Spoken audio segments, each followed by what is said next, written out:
What is the creator economy and why should you care? And what if you care so much that you want to build a career as a creator or a marketer? How do you brand yourself and break through?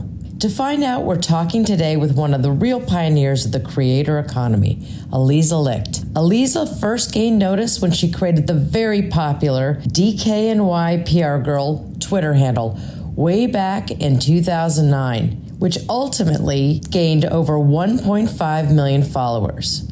Today, Aliza is best known for her book, Leave Your Mark, which was named one of the 100 best career development books of all time by Book Authority. She also hosts the popular Leave Your Mark podcast, where she explores personal branding with friends and luminaries from the fashion world.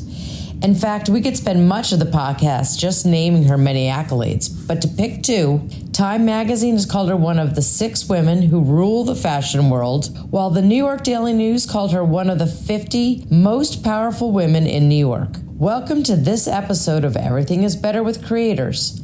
I'm Jamie Goodfriend, your guide to all things happening in the creator economy.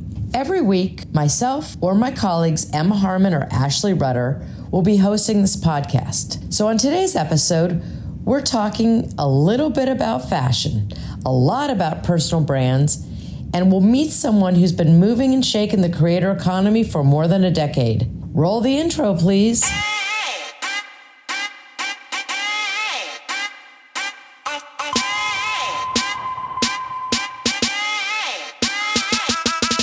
Everything is Better with Creators, the podcast that takes a deep dive into all things creator economy.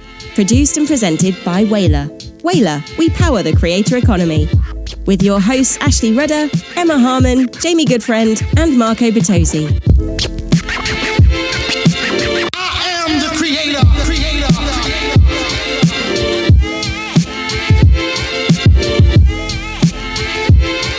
And this is fresh. And now it's time to bring up the headliner of the evening. Very special. Please welcome to the stage The Big Interview.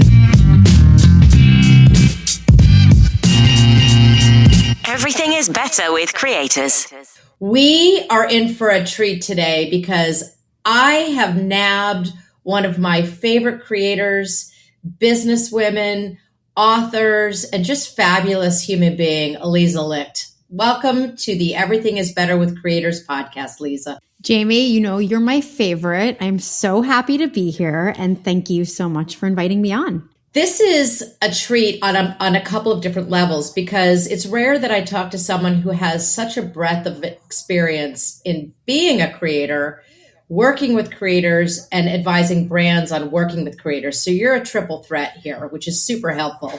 I'd love for you to tell us the story because I knew about you, although I didn't even know it was you back. I don't even remember the dates anymore, but you were the DKNY PR girl, first sort of personality on Twitter that I can ever remember. When was that?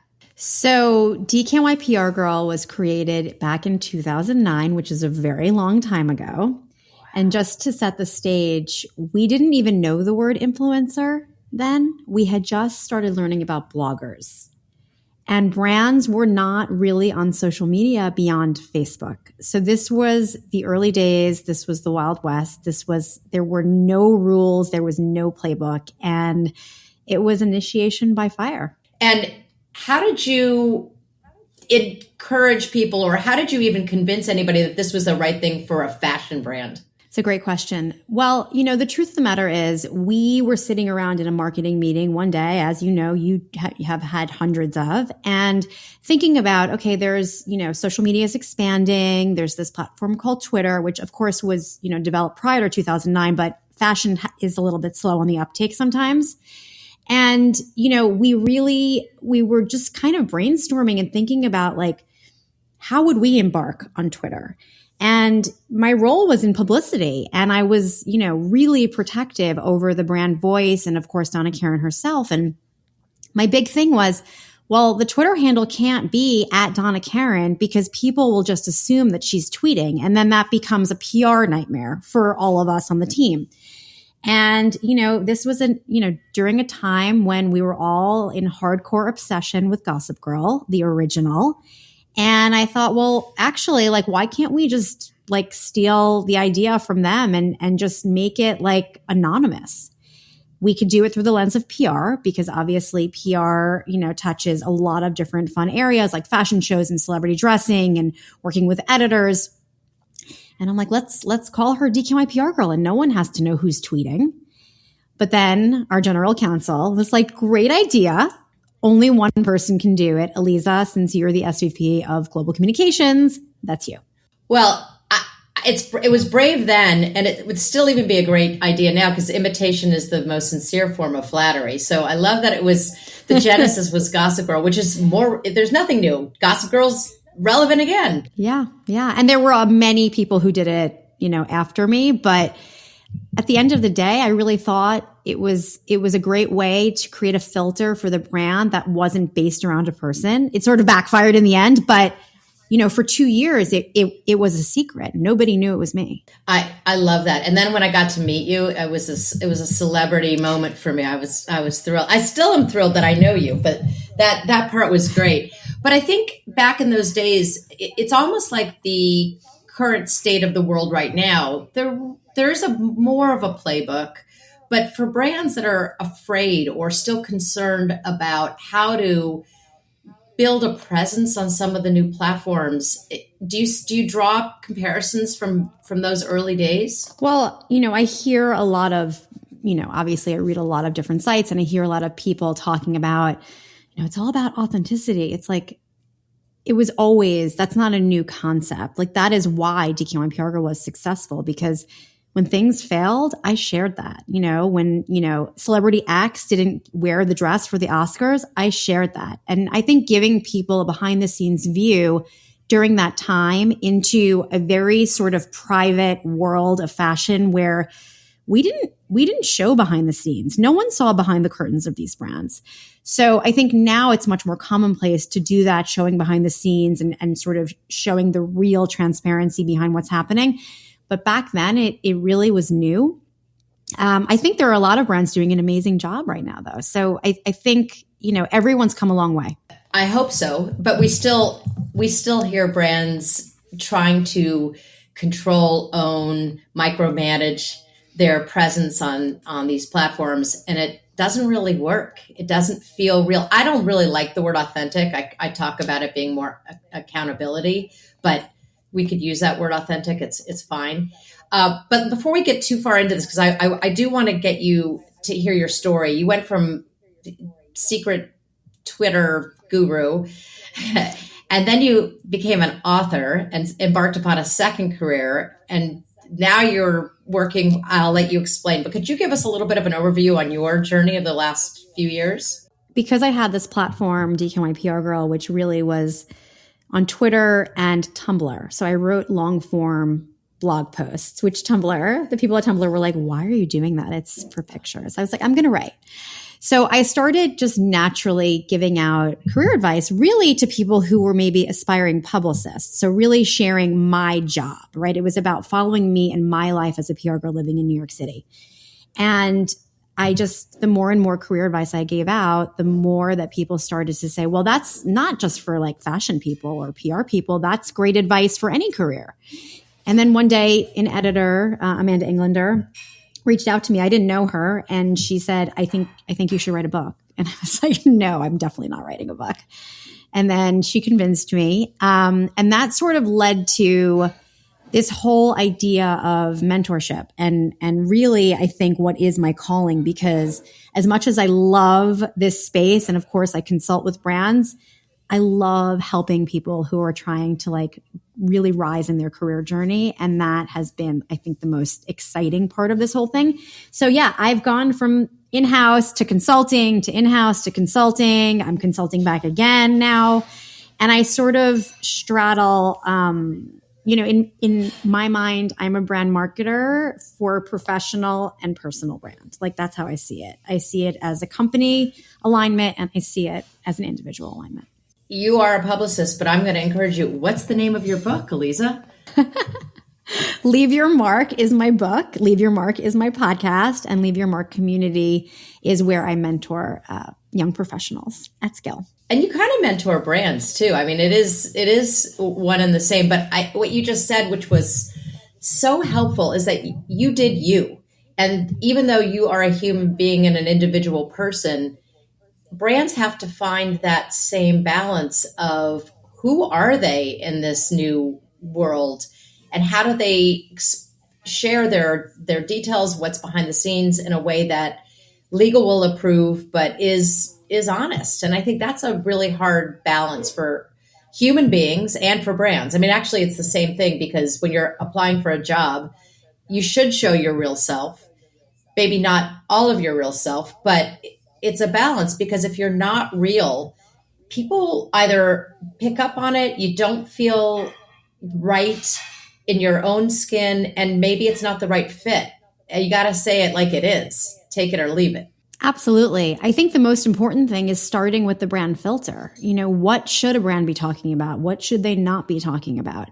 Remember, I was a senior publicist, right? So I knew how to keep my mouth shut on certain things. I knew where I could play.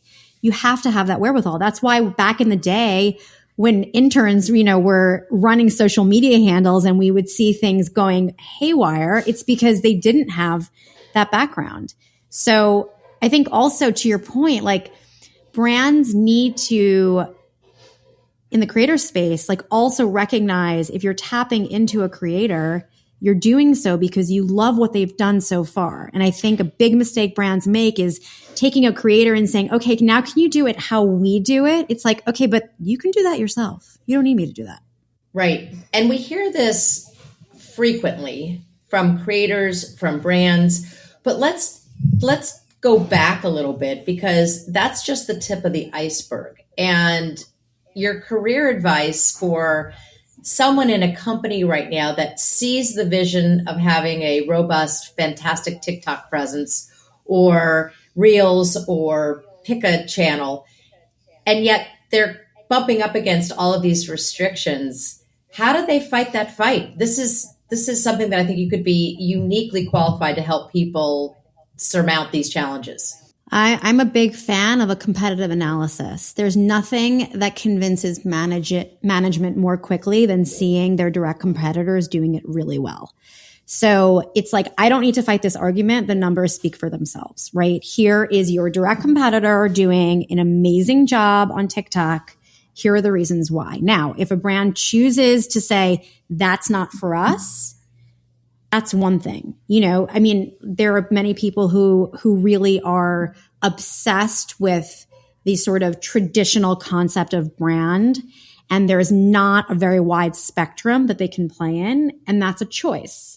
But I think to be successful on a platform like TikTok, you need to loosen up the reins, right? It needs to be a person. You need to have someone you're comfortable representing you in some way. And you need to have a niche, because that is really what resonates. But when you talk about knowing what you can talk about, what you can talk about, paired with, in many larger companies, there's still the belief that you don't need to put a lot of resource against this effort, and that the intern or the junior media person or the PR manager can own this. And that is a fatal flaw. I think that's a big problem. What's the language? Okay, so you've got the competitive analysis and you say it's in the fashion category, and someone does a great job of pointing out what the competitive set is doing. Fantastic. What's the next stage? What does a brand need to do to set themselves up to be successful? They need to understand that this needs to happen without the oversight of 50 people. Why I was successful as DKY PR girl, because I was a trusted executive. I didn't get anything approved. I could be in real time. And with TikTok in particular, you need to be able to jump on and create content in the moment. This is not about creating a content calendar and in a month from now posting something.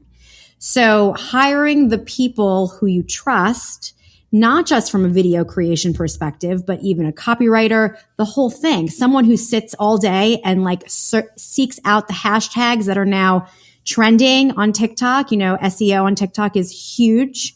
figuring out, okay, what are your keywords that you want people to be searching? What's happening on TikTok and marrying that content? All of this takes a lot of time. And that's just one platform. And there's many that brands are on. Which brings me to another interesting question, is the desire to repurpose content across all the platforms, which violates so many creativity rules and so many audience engagement opportunities, because it's clear that you made it once and then tried to transfer it to other platforms. We see a lot of challenges in that. It has to be made for the medium.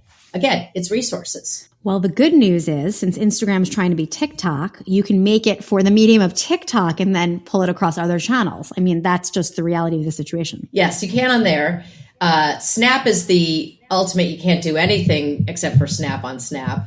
But I think it's also important, keeping this in mind, of the through line here of how do you get a senior executive to approve the resources, and showcasing the benefit of going made for the medium and having engagement that's real because you understand the channel is it seems obvious to us who are in it day in and day out, but it's not obvious to clients. And there are some laggards that are still trying to do that. It just won't work. And listen, I have definitely had this battle with clients over time. And, at the end of the day, you can recommend and suggest. And if the brand still doesn't want to do it, it is what it is. But listen, I see brands now hiring. I look at, obviously I'm on LinkedIn, and I look at specific roles just for TikTok creation, period, end of report. It is now a job, just TikTok. The woman, I won't remember her name, who's the genius behind Duolingo. She made it look so easy. She made everybody think, oh, you could just hire a young person. But you're right. And in fact, it's one of the things that at Whalar we're struggling with, because we know TikTok unbelievably well for our clients, but we're like the shoemaker's children who have no shoes because the amount of resources that we would want to put into it. So we're figuring out our plan of attack. But I think that's, it's part of the world we're in. It's you've got to dedicate resources to something or it just won't be good. This is not a casual thing. This is even though it's been around since 2009, this is still resource intensive. The shoemaker's kids have no shoes is my favorite line. I say it all the time. I'm the same way. I don't have time for my social media. How do I have time for my social media? There's zero chance. I mean, every once in a while I'll throw something up, but it's you could have your own like mini creative agency is really what you need. Exactly. Well, although I do love your Instagram posts and I see them all the time. Thank you. I've tried to be better. You see my frequency has increased, but then I'll post to Instagram because it's so easy.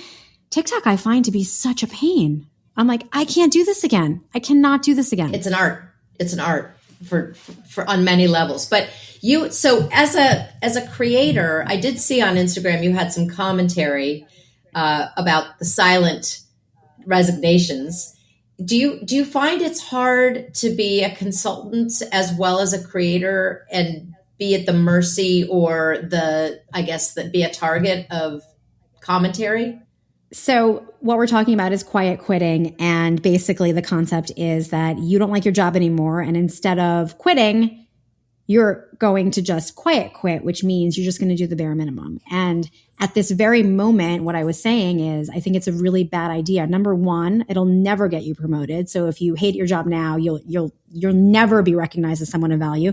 But more importantly, companies are doing layoffs. And if you're just like mediocre at your job, you're like top of the list on the chopping block. Anyway, people in my feed were not happy with this concept and my opinion on it. And you know what? That's okay, because here's the fun fact. I have been promoted over and over and over again for being accessible and more of a team player and doing things beyond my job description. And it's worked for me. If someone else doesn't want to do that, that's fine. They can stay in their role and just do the bare minimum. And for a brand lesson in that, I think there's a lot of parallels. The comments and the community building, like you've really built a strong community because you add value. You've got a point of view. You say it like it is. And that is a good lesson for a brand because brands are almost anthropomorphic at this point. How do you recommend brands deal with comments in the community building?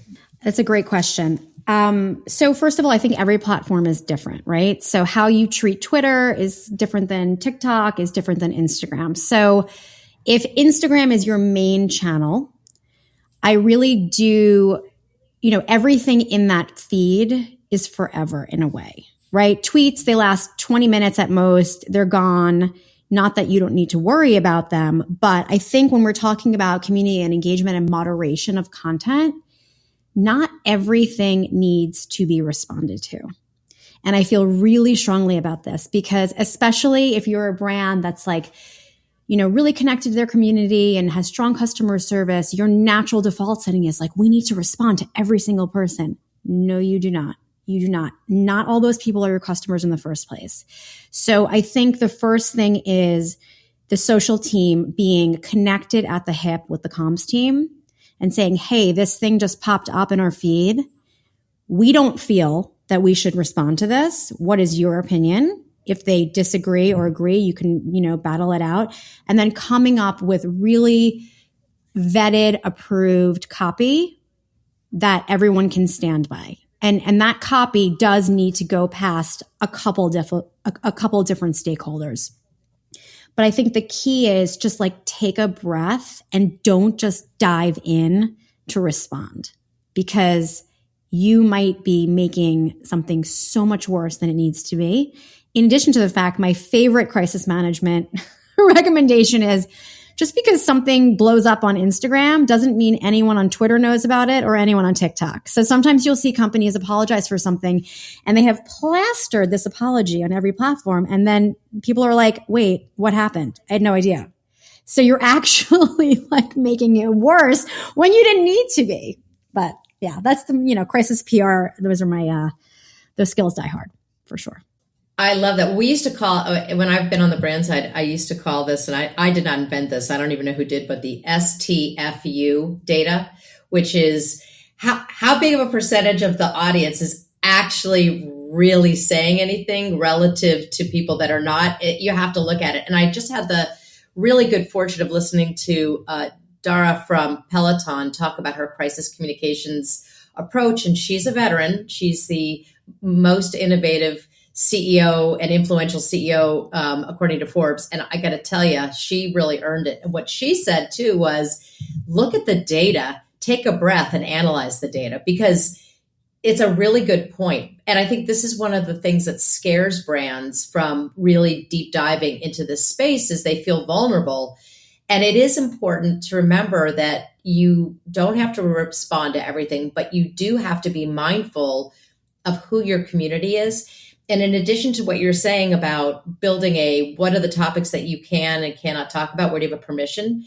I think the important role of a creator, I love your thoughts on this, is to be sort of the cultural diplomat that allows brands to have entree into communities in the right way, because the creators are the gatekeepers of the vibe. You're an invited guest if a creator can broker an entree into the community, and you have to add value.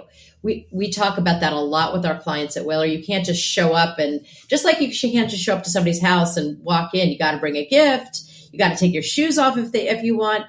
But how do you communicate that to brands who are so focused on hardcore ROI, hardcore measurement, not really allowing things to bubble? Have you had those kind of conversations with brands? Well, first of all, I just want to say every single brand should invest in social listening.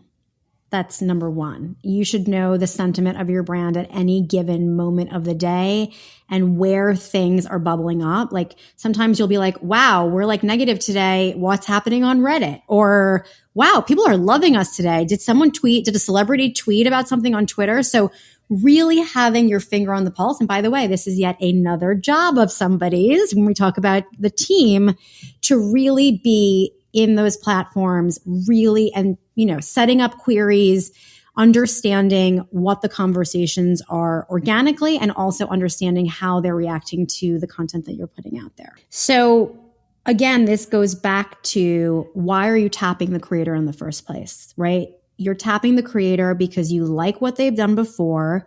And if you're a strong brand, you probably have a brand filter that you've put a list of creators through that you believe makes sense for your brand or help you expand your brand into a new medium.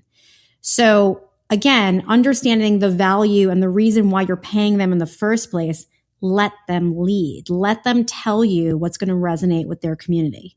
That is a gift that so many brands ignore because they have to art direct.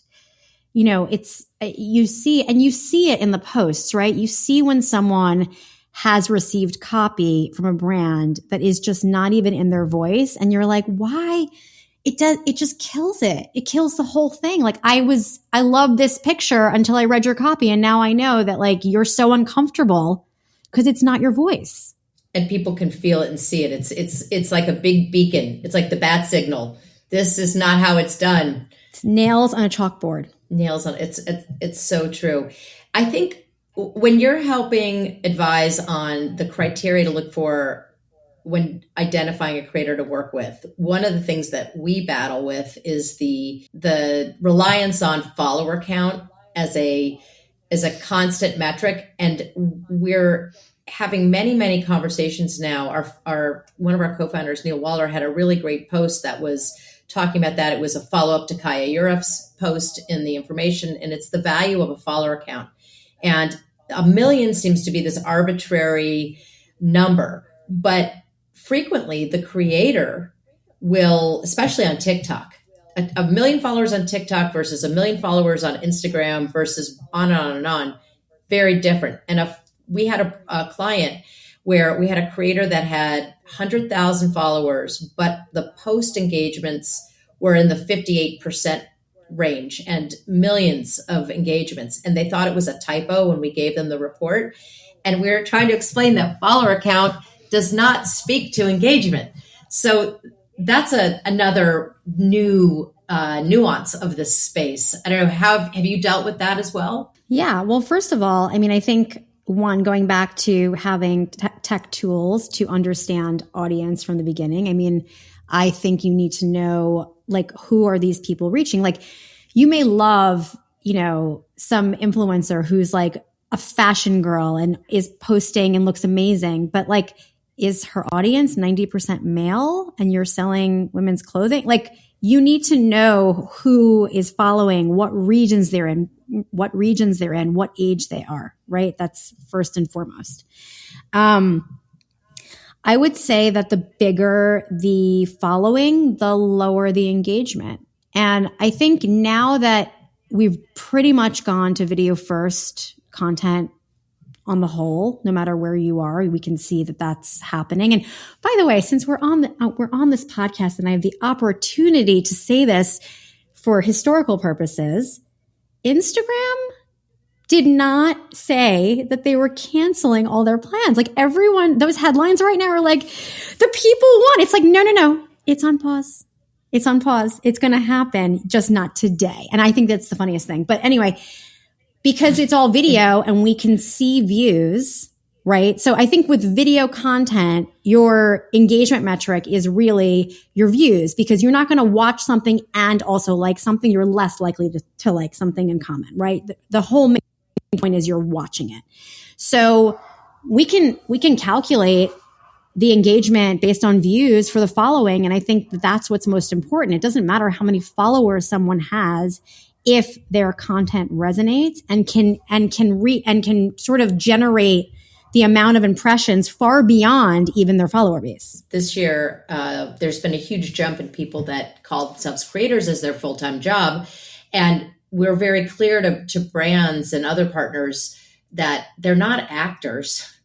They're collaborators, they're businesses, and they bring a wealth of experience, ideas, creativity. But for the creator side, and we have our foot on both sides because we actually represent talent as well, it's about diversification. And it's really a huge call out to make sure that a creator is not necessarily beholden to just one platform. And I think we saw that. When was the adpocalypse on YouTube? I don't know, 5 or 6 years ago. I remember, there was a lot of, Hank Green leading the charge and all of those things. And this is a challenge. And that's why communities are so important. I'm actually fascinated with like Mighty Hive and Circle and Discord, for that matter, or Patreon, where people have the ability to then migrate their audience to own it, communicate, provide value. But it's not easy. It's so not easy. And it's very ephemeral. Do you know Kendall Ostro?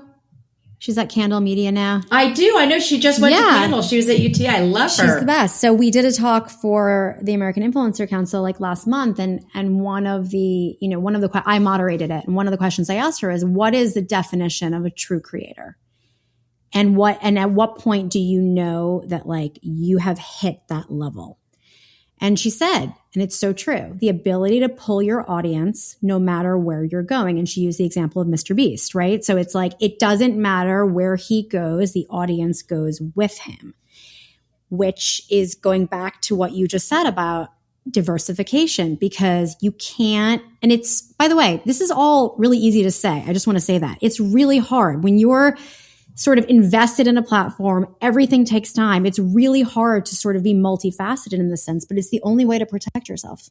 Neil Whalar, again, has a very clear view on this, and he talks a lot about creators extending their career by getting to a point where they can hire a team so that they can extend, scale. But that means you have to be if there's chicken and egg, right? How do you get big enough to have a team, and how do you have a team that you can support if you're not big? But I think the era of the professional creator has been upon us for a while, but now we're all starting to understand what the implications are. And it is really hard. And our goal is to really make sure that the creator economy is robust and diverse and people get paid appropriately. But frankly, it's new. I mean, if you look at, and I just thought about it this way, early professional athletes, they had no pensions. If they were injured, they didn't get paid. There was a lot of, it took 70 years, I think. And now you have the players unions who obviously have, done quite well for the players, and no one's crying for the athletes, but similar, they have a very, specific trajectory. And with efforts like what you're doing, I think we're going to see a lot of changes. I don't know what that will do. It'll be interesting to see if there's bargaining power with creators and platforms. And, if there's going to be like a Norma Ray moment. But maybe that's in our future with you leading the charge. The sports analogies are not my thing, Jamie. I'm just going to let you know that. But I will, I will say, I do want to say one thing though, and I think this is now flipping it back to the brand side. Like, I think brands need to understand if you're using a different eclectic mix, I think brands need to understand there are different types of creators. There are creators that you're going to tap into for brand awareness, and then there's creators that you're going to tap into for direct response. Not every creator is necessarily both. And I always love the example. I'm like aging myself now, but you'll love it. It's like, what is the ROI of a billboard in Times Square, right? All of the brands we worked on spend millions and millions of dollars on a billboard in Times Square. Estimated traffic of people who walk by. It doesn't matter. No one clicked anything, right? But the standards in digital are so exponentially higher. The expectation is, well, why didn't they click? It's like, I don't know. You may tell me today, hey, I got this amazing foundation, and I might be like, oh my God, I'm going to try it. I didn't click on anything, but maybe in a week from now, I'm going to walk into Sephora and buy it. And you influenced me to do that, but you can't track it. So I think, there's a lot of pressure on creators to sort of sell and perform. And I think we need to remember how we treat all of our other mediums. Well, that's again, going back to use some media for awareness, use some media for conversion, and not all of them do the same thing. And the idea of multi-touch attribution, I don't know, we could get into that, and that would be a whole other direction. I'm sure you could talk about that for hours, but it's challenging, especially in this new world where, again, if a creator is given a brief that is not culturally relevant, is it the creator's problem that the content doesn't work? I mean, there are a lot of those kind of considerations that we're just starting to see institutionally, not as one-offs, that are coming up over and over again. I mean, again, briefing for a creator campaign is drastically different. Our team spends an enormous amount of time working with clients to help them adapt the brief to the new world. There's so many different nuances that the chain of custody is not as clear cut. Anything that you're seeing right now that you just love, any creators that you want to call out, any content that you're obsessed with? Katie Jane Hughes. Tell us. Can watch Katie Jane Hughes do her makeup all day long. And, she also is testing out, speaking of, Patreon before, Instagram has their own Patreon now, a subscription service. You can subscribe to exclusive content in case you didn't get served that up on your phone. And she has that. She's in that beta program. And I love her as a human, but she's so talented and her videos are so, you just feel like you're in the bathroom with her and you're just like watching her do her makeup. And she's incredible. So she's my favorite. And when you open TikTok, what's the typical, I love to ask this because it used to be that when you sit down with people, at least for me, I would say, what are you binging? What shoes are you buying? Now I'm also asking people, what is TikTok showing you? Because I had this scary experience where I was with a 20-something and she was showing me her TikTok and it was filled with like really attractive guys, like hot guys. And I'm like, I get like iPhone hacks and dog agility. What's wrong with me? I'm not getting hot guys on my TikTok. So what's on your, I'll tell you what's on my TikTok if you tell me what's on yours, Aliza. I think mine is even more pathetic. So, okay. Well, first of all, I get tons of dogs, which makes sense because I have two. But the algorithm is just following me everywhere. Like everything to do with digital marketing. Like I literally get every single, because first of all, I learn a lot also. It's like you really can learn a lot. And I'm obsessed right now with TikTok SEO because I feel like Google's really feeling that pain. And I don't know, there's like, things are shifting. I love that. But besides the dog, I get a lot of digital marketing. I get iPhone hacks. I get recipes, a lot of dog stuff. And I get makeup for older demographics. Not happy. I get a lot of hair and makeup tutorials too. But also I think just search hot guys. I getting hot guys. It's changing. Yeah. So thank God it is changing because it was embarrassing. I'm telling you, there's nothing more humiliating than comparing your TikTok feed and having that massive realization. So, well, Aliza, this has been an honor, an education. I feel like we should be having cocktails and we'll be doing that hopefully soon, next week, I think. Yes, we need to. But Jamie, there's nothing I said here that you don't know because you're the Mac daddy of it all. But I love spending an hour with you. So really, I'm thrilled. Unbelievable. Well, thank you and look forward to learning more from you on the next time. Okay, great. Thank you so much for having me on. We hope you've enjoyed what you've heard and will come along with us as we navigate the journey to the promised land of the creator economy. Make sure to subscribe or follow our show on Apple Podcasts, Spotify, Google Podcasts, iHeartRadio, or wherever you like to listen to audio. And of course, we'd love a rating and review if you get the opportunity. Special thanks to Aliza Licht for joining us. Make sure to check out more from Whalar and all things at the intersection of a talent network, brand partnerships, technology, and creativity at Whalar.com. Follow us on Instagram, Twitter, and LinkedIn. For Everything is Better with Creators, I'm Jamie Goodfriend. We'll catch you next time.